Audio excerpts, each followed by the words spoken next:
subscribing kana ku danna ƙararrawar sanarwa ta yadda da zarar mun ɗora sabuwar ɗauka za a sanar da ku. Assalamu alaikum.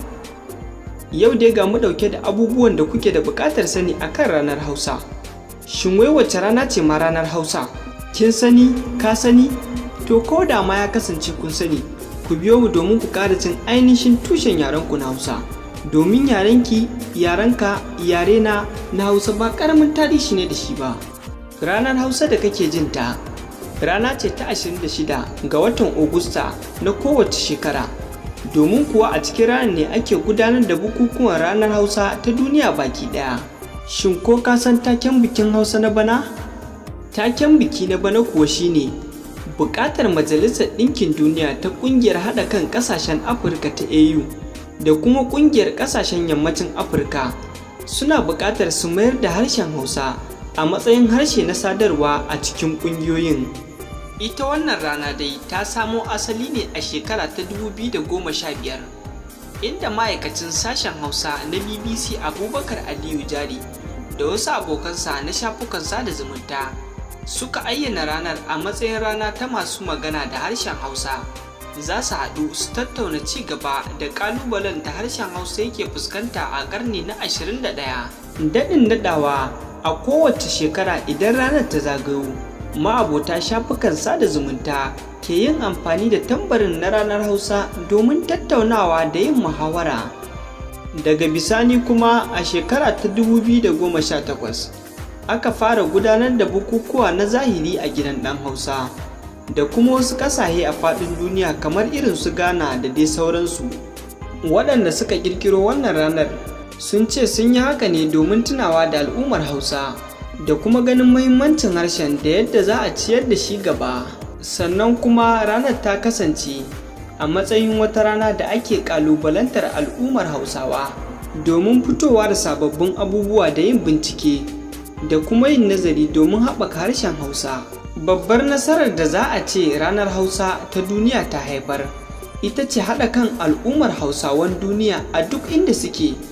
A shekarar da ta gabata an gudanar da bikin ranar Hausa a ƙasashe 17, a cikinsu kuwa har da Faransa da kuma Saudiya.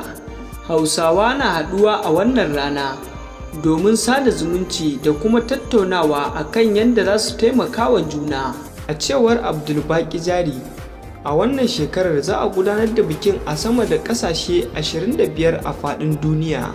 Masu hasashe da dama na yi wa harshen Hausa kallon wani harshe mai yaɗuwa a faɗin duniya, inda a yanzu nazarin da ake yi na nuna cewa harshen Hausa harshe ne na 11 a faɗin duniya. Maganar da muke yi a yanzu a wajen masu amfani da harshen kuma ta ɗaya ita ce Afirka ta Yamma.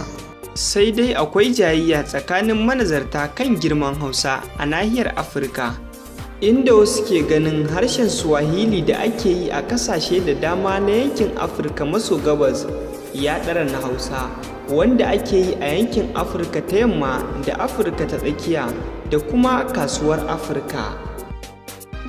Sai dai nazari ya nuna cewa harshen Hausa yana gaba da na Swahili a fannin yawan masu yin yaren. Idan ba ku manta ba, tuni dai manyan kafafe irin su Facebook da Google suke amfani da harshen Hausa.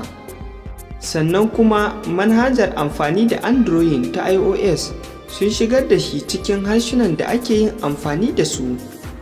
Idan ba ku manta ba, ko a baya-bayan nan sai da Hukumar Lafiya ta Duniya ta sanya Hausa a cikin yare guda 3 da ta zaɓa domin yaƙi da annobar COVID-19 a faɗin Afirka.